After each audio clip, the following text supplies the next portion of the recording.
All right. After understanding the basic functionalities of a cryptography, which includes the plain text supported by the key and then the encryption algorithm, these three things together bring out something called ciphertext. At the receiver side, we have got the ciphertext to be given to a decryption algorithm supported by the same key in the case of symmetric algorithm, or another key or a different key in the case of public key cryptography to bring out the plain text for the receiver to read from. In that context, today we'll speak about the Feistel cipher. It's very important for us to know why should we speak about Feistel cipher? What is it all about? Well, fine. Probably this slide will start giving an introduction into Feistel cipher or Feistel structure. There are several important symmetric and block encryption algorithms which are used nowadays. They are based on Feistel block cipher. Now, there are some keywords we could see on screen. One is symmetric, the other one is block encryption. What happens in the case of symmetric? Just to recall that, the sender and the receiver, they use the same key.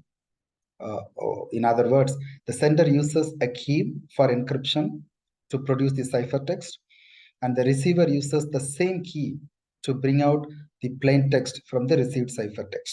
The second term is block encryption.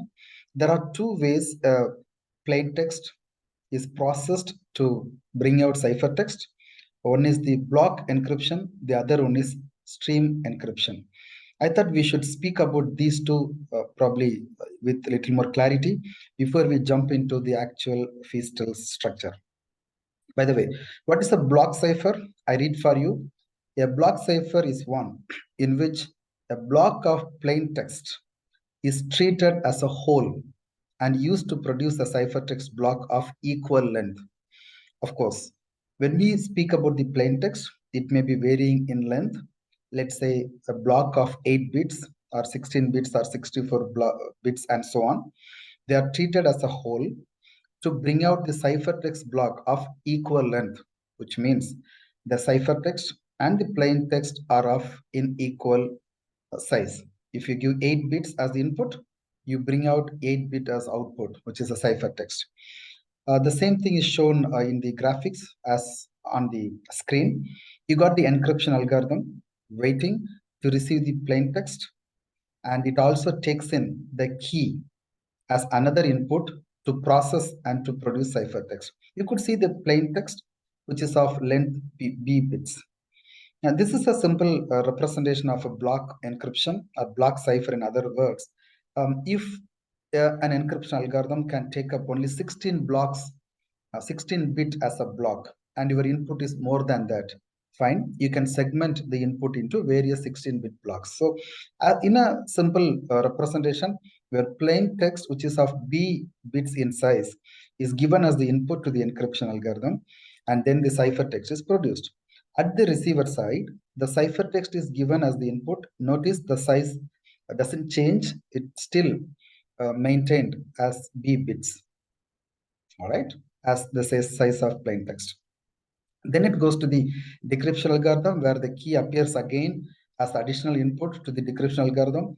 So this decryption algorithm takes the ciphertext at the key and processes it to bring out the plain text. And the size does not change, and the same key is used. Hence, it is a symmetric key algorithm, and the plain text or the input is processed as a single block. You don't see anywhere as a single bit or byte, right? So it's a block. Then it is called as block cipher. On the other hand, we have another mode, which is called stream cipher. A stream cipher is one that encrypts a digital data stream, 1 bit or 1 byte at a time. In a simple word, every time this algorithm takes a single bit or byte as per the implementation, and it processes it to produce the ciphertext, right? So you got the separate algorithm or method which is running inside. Don't bother about it. You got an encryption algorithm, right? This is the encryption algorithm as this shadowed box, I would say. Then plain text is given as the input. key is coming, and then there is an algorithm which is running. It is simply shown as XOR or maybe plus. Let's not bother. But you could see I. I is the index, probably the first bit, the second bit, third bit, and so on, or probably the first byte, second byte, and so on. And the key is given as input for the encryption, and the ciphertext is produced. So for every bit or for every byte, the ciphertext is generated. On the other side, at the receiver side, the reverse of what has happened on the sender side is happening. The key is fed to the decryption algorithm, process the ciphertext to bring out the plain text of index pi or I plus 1 or I plus 2 and so on. So this is about stream cipher. It's a time for us to decouple stream cipher from our discussion. We are going to concentrate more on the block cipher principles. All right, what's the motivation behind our Feistel cipher, right? So we should be convinced. Why should somebody learn and understand the structure of Feistel? All right, so there are certain points I have given on screen. I'll read for you. A block cipher operates on a plain text block of n bits to produce a ciphertext block of n bits, as we have just seen in the previous slide. There are 2 power n possible different plain text blocks. For instance, you take the binary input, you got only 1 bit. Of course, you can have either 0 or 1. So 2 power 1 is 2. Suppose you have got 2 bits, okay, 0, 0, 0, 1, 1, 0, 1, 1. So 2 power 2 is equal to 4. So there are 2 power n possible different plain text blocks for this block cipher to offer. If the number of bits is 8, it's going to be 2 raised to 8. For the encryption to be reversible, in fact, this should be the keyword here, each must produce a unique ciphertext block. What do you mean by reversible? That's the important requirement of a encryption decryption process, right? So when you take the plain text and subject it to the encryption process, and you are bringing out the plain text, and from the plain text you should be able to reverse or take the plain text as it was given to the encryption algorithm, right? Which means it is reversible. From the ciphertext, we should be able to produce the plain text without much of the hurdle. In fact, it should be very easy if the key is available. Hence, each must produce a unique ciphertext block. I have some table or images in the further slides to give you more details. Such transformation is called reversible or it is non-singular. Moving on, right, so this table would give you more clarity on what I have just spoken to you.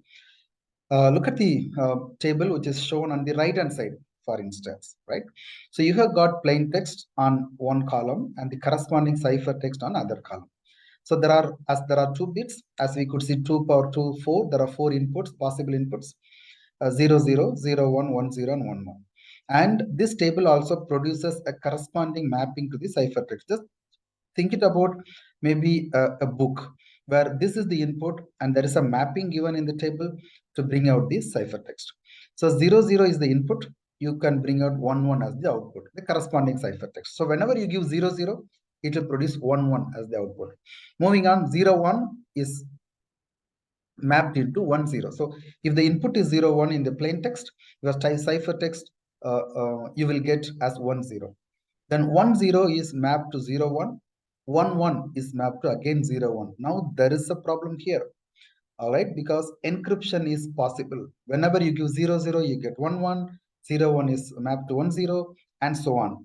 All right. For instance, if your input is 0, 0, 0, 1, 1, 0, 1, 1. All right. And you will be able to produce the ciphertext in this fashion: 1, 1, 1, 0, 0, 1, 0, 1. That will be the ciphertext you'll be getting out of this bit stream. Now, the point is, this encryption algorithm has to be reversible. Or the cryptography here, the requirement is the ciphertext, once it is subjected to a specific algorithm, it should be able to produce the plain text. Now, at the receiver side, you will have the ciphertext in this order: 1, 1, 1, 0, 0, 1, 0, 1. So 1, 1 will be mapped back to 0, 0, no issues. 1, 0 will be mapped to 0, 1, no issues. You got 0, 1. 0, 1 may be mapped with 1, 0 or may be mapped with 1, 1. Now this is resulting in something called irreversible mapping, because there is a dilemma whether 0, 1 has to be mapped to 1, 0 or 0, 1 has to be mapped to 1, 1. So this kind of mapping is not acceptable in the case of encryption decryption. On the left hand side, you could see a perfect mapping. I would say 0, 0 is mapped to 1, 1. 1 is mapped to 1 0, 1 0 is mapped to 0 0, 1 1 is mapped to 0 1. So this is again unique value, and for the unique value, so whenever 0 0 is available as the ciphertext, you can confidently say 1 0 is the input. 1 0, yes, input is 0 1, and so on. For any of these values, you can do the reverse. So this is what expected. All right, so this will be a perfect and ideal condition for a cipher, for a block cipher to operate. Moving on, let's go for a little bigger. The previous one, we had only 2 digits to produce 2 power 2, that is 4 options, 0 0 0 and 1 0. When we have the 4 input, all right, the same diagram, the similar table is placed in a different context, a different dimension, I would say. You got input, all right. If all the values are 0 0 0 0, then that is equal to 0. If it is 0 0 0 1, you will have 1. 0 0 1 0, you'll have 2. I'm just converting the binary into decimal.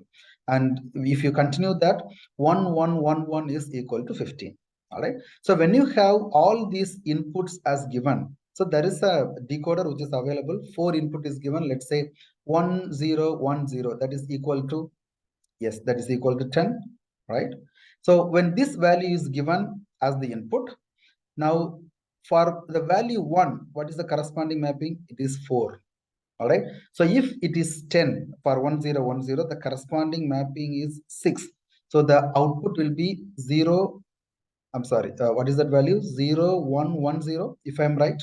All right. So 1 0 is mapped to 6. If the input is 1 1 1 1, it will be mapped to 7. All right, 0 1 0 1, if I'm correct. So this is what is going to happen in the case of n bit block substitution. This explanation is again only for 4 bits. All right, this is again an ideal. All right, how many different combinations can we try? For instance, in this diagram, 0 is mapped with, if I'm correct, it is 14, and 1 is mapped to 4, and so on. Probably in another implementation, 0 may be mapped with 1, and 1 may be mapped with 12, and so on, another combination. So like this, you can extend. Hope you can understand what I'm trying to tell. So this is one of the no input output mapping, one kind of mapping. Similar to this, you can have n number of mapping. Exactly. All right, this is whatever we have seen in the previous screen, which is placed as in a tabular format. But if you look at the numbers, as we increase the number, the table on the previous screen, the table defines a particular reversible mapping, one particular reversible mapping. All right, from plain text to ciphertext for n is equal to 4. All right, and the mapping is defined by the entries in the second column. As you could see in the previous table, the mapping is defined by this, which means, plain text is given as 0 0 0 0, and the ciphertext is 1 1 1 0. On the right hand side, you got a tabular column where 1 1 1 0 will be mapped to 0 0 0. Where is it? Yeah, you got 1 1 1 0, that is mapped to 0 0 0 0. So this is reversible mapping for 4 bit as input. All right. Now this is actually the key. Now the key that determines the specific mapping from among all possible mapping, hence the key length, is 4 bits in the 16 rows. You got 4 bits and 16 rows. So 4 times 16 is 64 bits. So your key size is supposed to be 64 bits. All right. So that is what for 4 bits. So for 4 bit substitution, you need 64 bits. If we increase this will this screen or the content on the screen will give you little more details on that. For 4 bit, it was 4 times 16. For n bit ideal block cipher, what is ideal block cipher? It is able to produce this many combination of mappings so that nobody will be able to find which exact table has been used for this encryption decryption process. All right, so 64 such combinations were possible, and it is very, very difficult when the number is increasing. So for a 64 bit block, all right, for the recovered length, we have spoken about 4 bit on the previous screen. We ended up in getting 64 bits as the key size. All right, which is the calculation n times 2 raised to n. Now for a 64-bit block, if your block cipher is capable of processing your input as 64 bits blocks, if you calculate the key size, the required key length, which is called key size, is 64 times 2 raised to 64, all right, which is equal to 2 raised to 70, so which is almost equal to 10 raised to 21, because we know 2 raised to 10 is 1024, which is equal to 10 raised to 3, right? So 7 times, so 10 raised to 3, 7 times 10 raised to 21. And I was searching to find out what is this to be read as. It says 1,000 quintillion. I'm not sure what it is exactly, whether my pronunciation is right, but this is what I got from Google. Forgive me if it is incorrect, but this is voluminous. All right. I don't think for a 64-bit block of cipher operation, if we need to go for 10 raised to 21, 1 followed by 21 zeros is the key size, which is just unimaginable, and everyone will certainly run away. Implementation is very, very, very difficult. But this is the exact ideal requirement.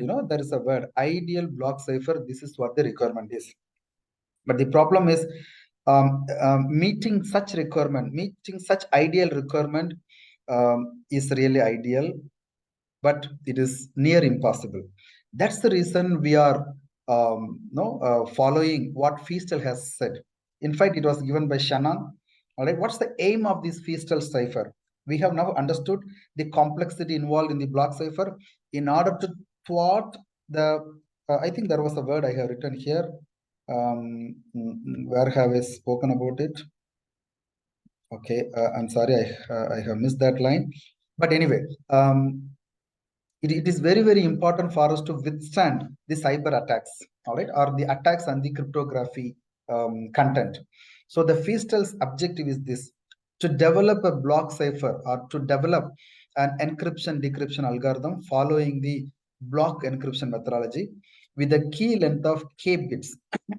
Sorry, k could be 64 bits or 128 bits or 8 bits, XYZ, and a block of n bits, allowing a total of 2 power k possible transformation. This is huge. All right. Of course, it is not very close to our earlier calculation of 10 raised to 21. It is very, very impossible, I would say.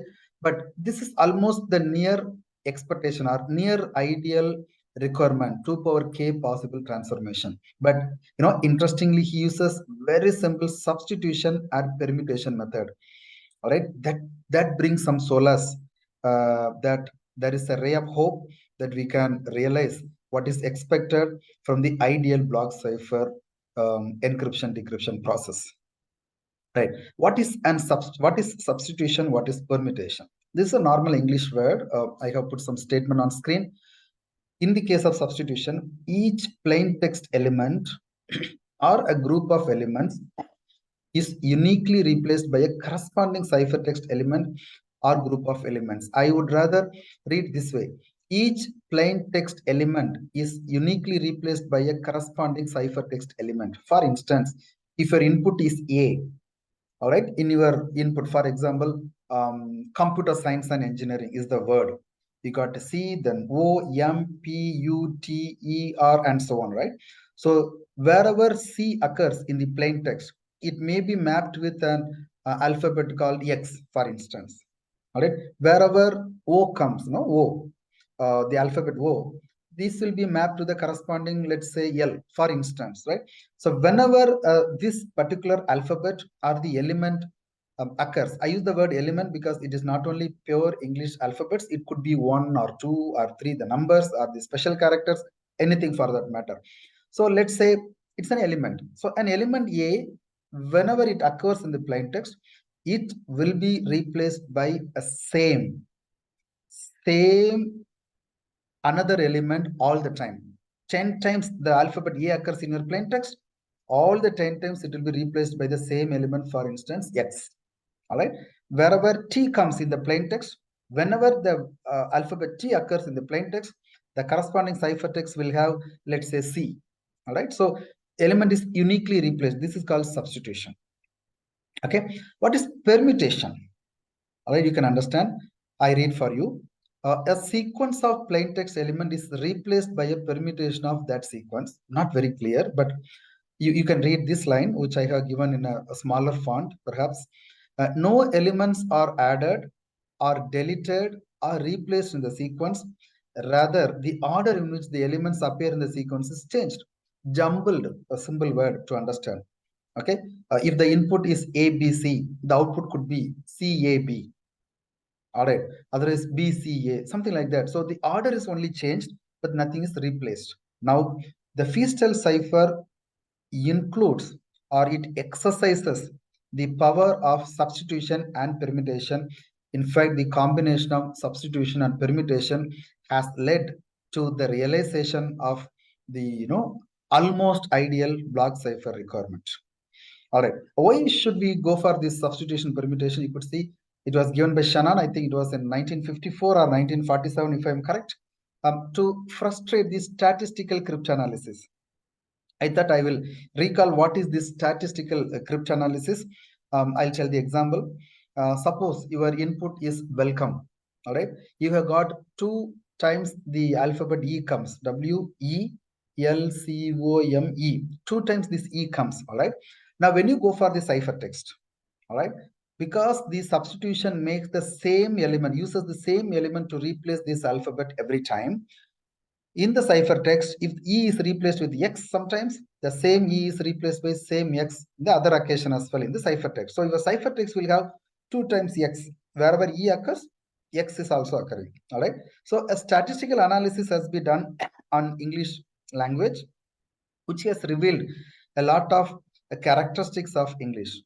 All right. So interested readers can please refer to what is the statistical cryptanalysis, or the statistical properties, or the frequency analysis of English language.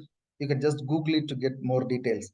All right. But just to simplify the point, the ciphertext, which is the outcome of your encryption algorithm, is able to give you some hint about what could be the plain text character. Now, before it was given to the encryption algorithm, what could have been the plain text character? Because E is one of the elements, or A is the other element, which has got higher frequency of occurrence in your language.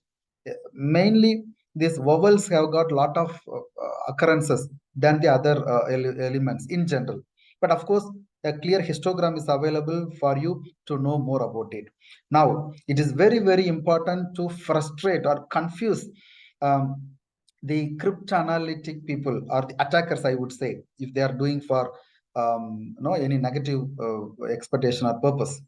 All right. Now, he is speaking about 2 things. The same substitution and permutation is given a different shadow here. So I'll read for you. The first one is diffusion.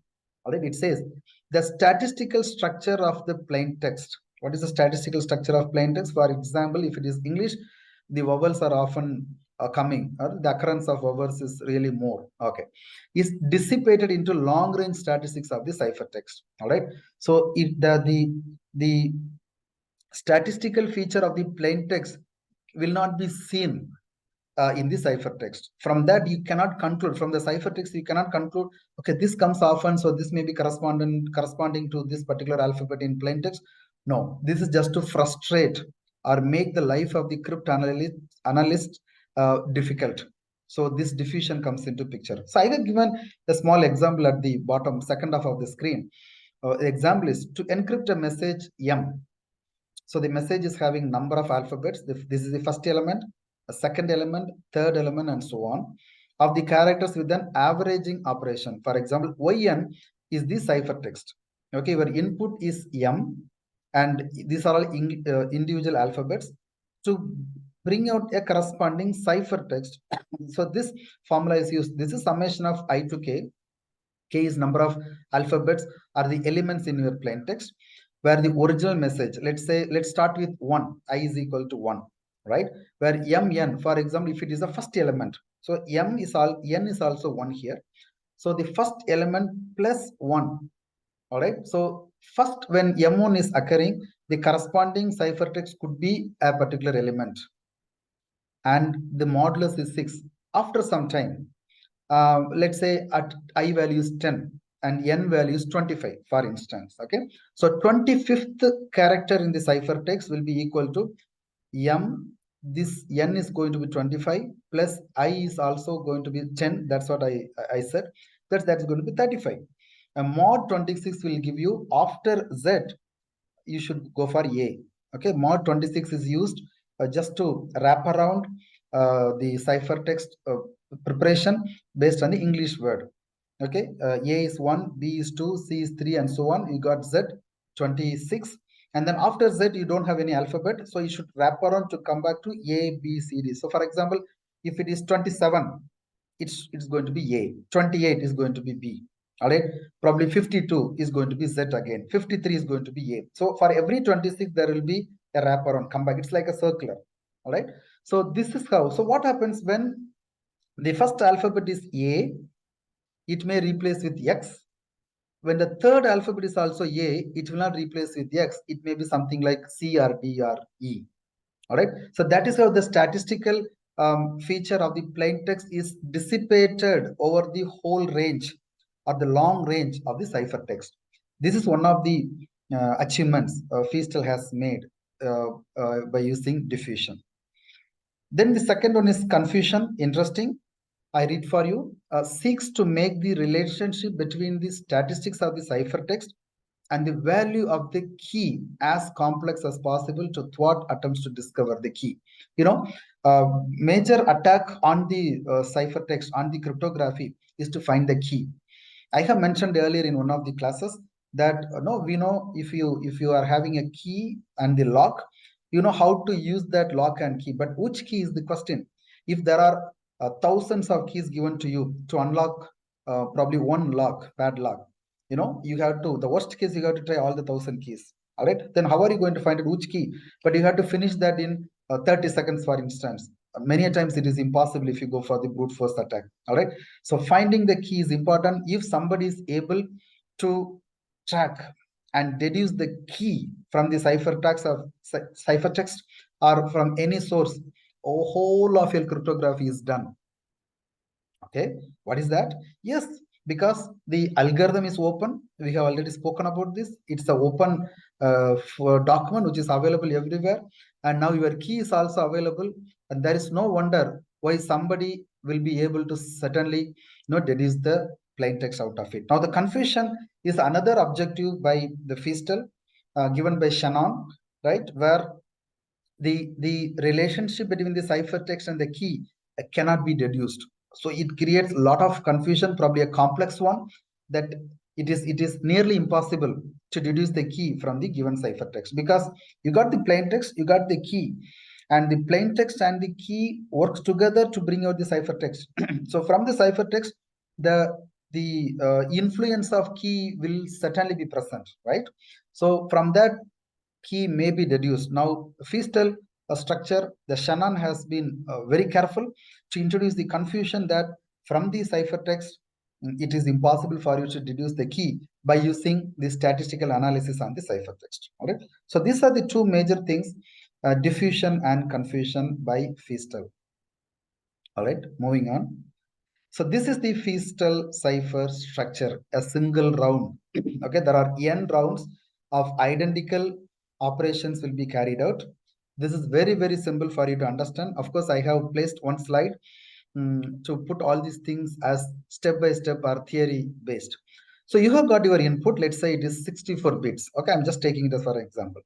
And that 64-bit input block is divided into two equal halves, 32-bit, 32-bit. So left-hand side is given L. Obviously, the right-hand side block is given as R. Because this is the input for the first round, the input is given the index of L0, R0. 64-bit, 64-bit. All right, L0, R0 is subjected to. Now you got a function. So this function will be defined by the implementation.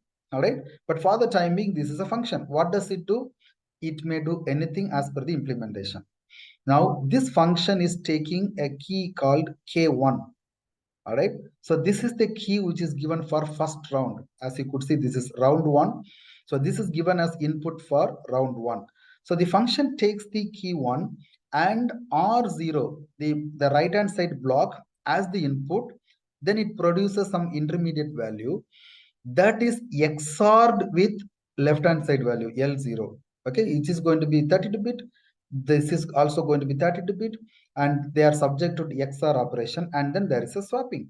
So the output of this XOR block becomes the right hand side, and the right hand side block goes as it is to the left hand side without any confusion. So here you got your this is where your permutation happens. This is where your substitution happens, as we have seen in the previous slide.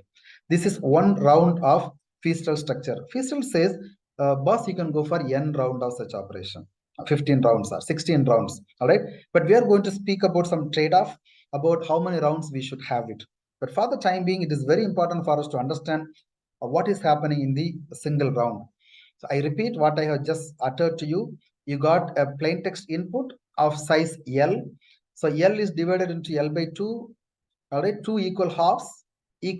One is called as right hand side, the other one is left hand side. Because this is the input for the first round, this is given the index of 0.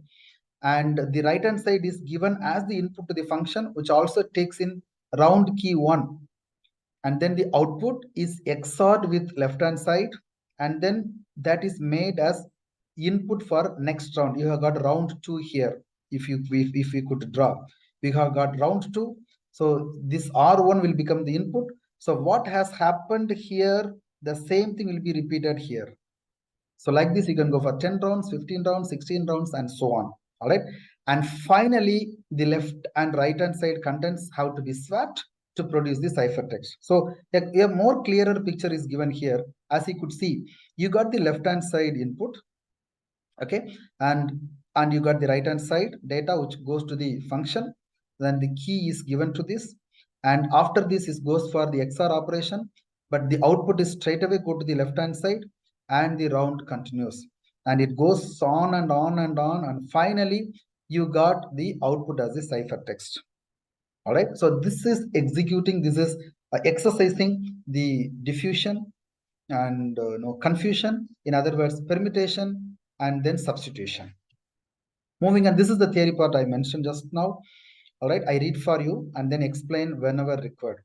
The inputs to the encryption algorithms are a plain text block of length 2W bits, and the key is the K. Okay, this W stands for word, 2W. So every single block is small w. So 2W is the total size. So the plain text is divided into two equal halves, LE0 and RE0 initially.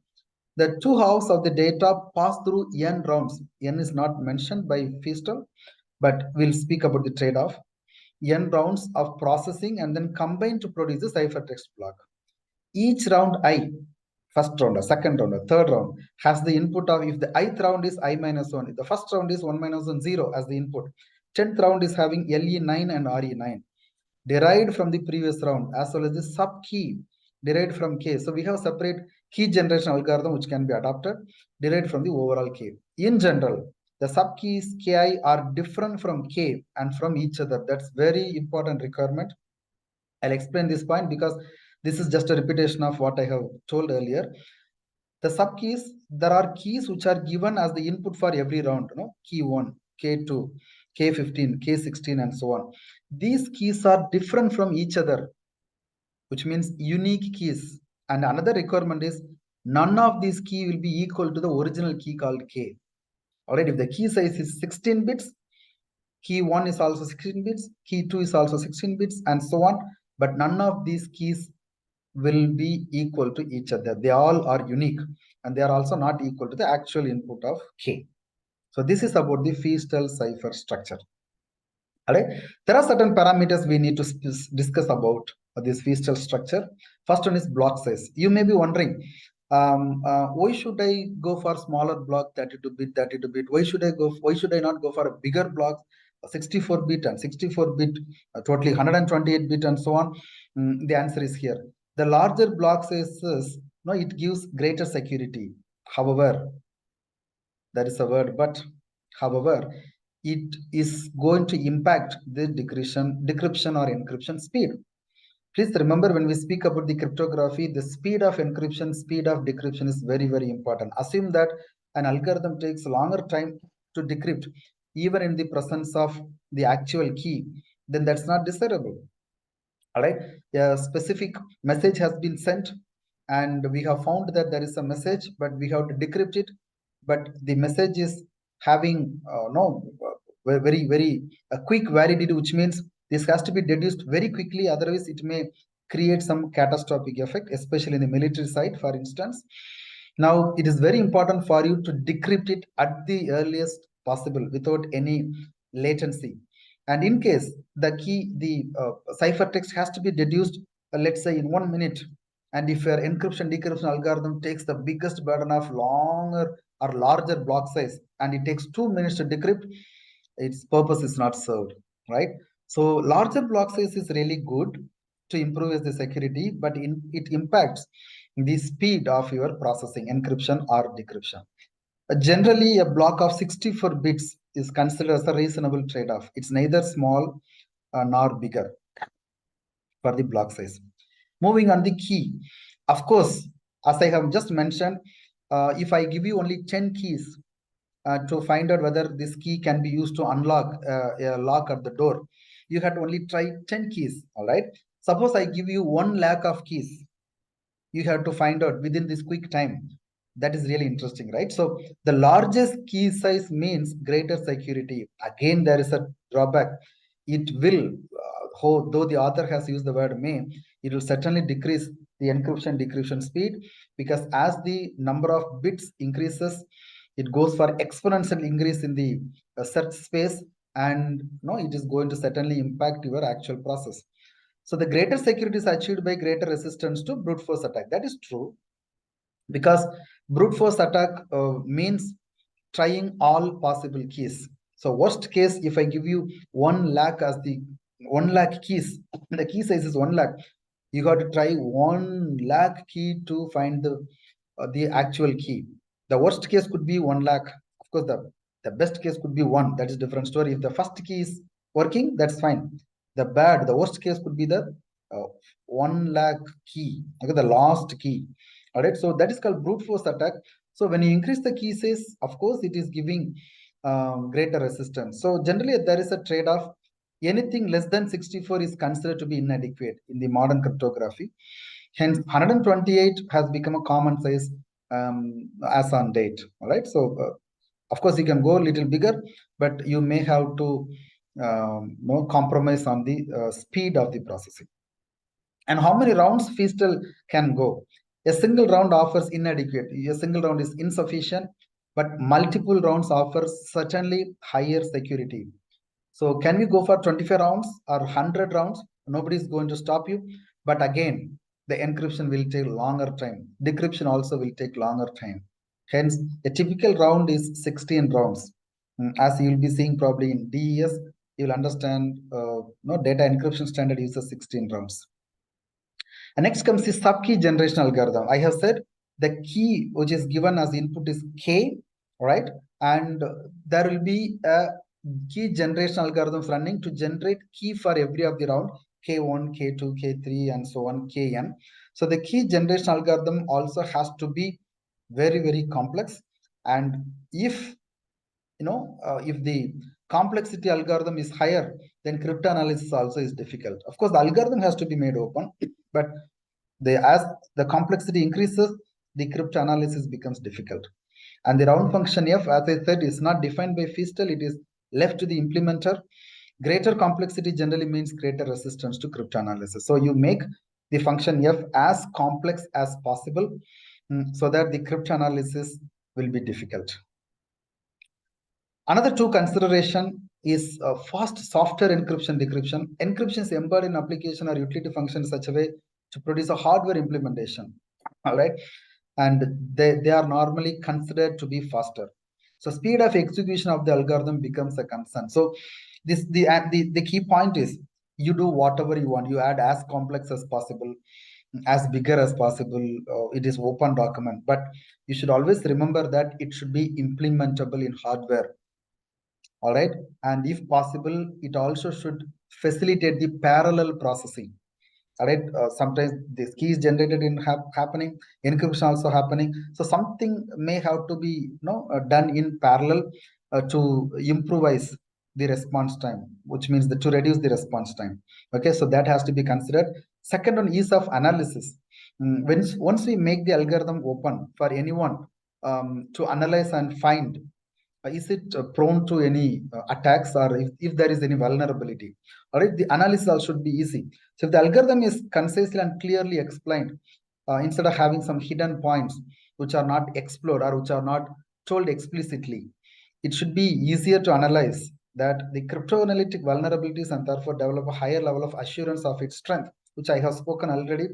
The algorithm has to be made public, and you should not have some hidden thing which is a proprietary one which cannot be revealed. No, there could be some vulnerability in that particular portion. So it should be made available, and it should be easy for anyone to make the analysis and find the weakest or weaker point of the algorithm. And you should always ask a question, what about the decryption? I have spoken about the encryption and decryption. Fine. So I want the listeners or the audience to prepare it as an assignment. Have the encryption process on one side, show the decryption process on the other side, and show that the decryption is possible by using some mathematical derivation. All right. And few of you will be given the chance to speak about this as a seminar in the class. All right, so that's all I have to speak to you. I'll meet you in some other occasion.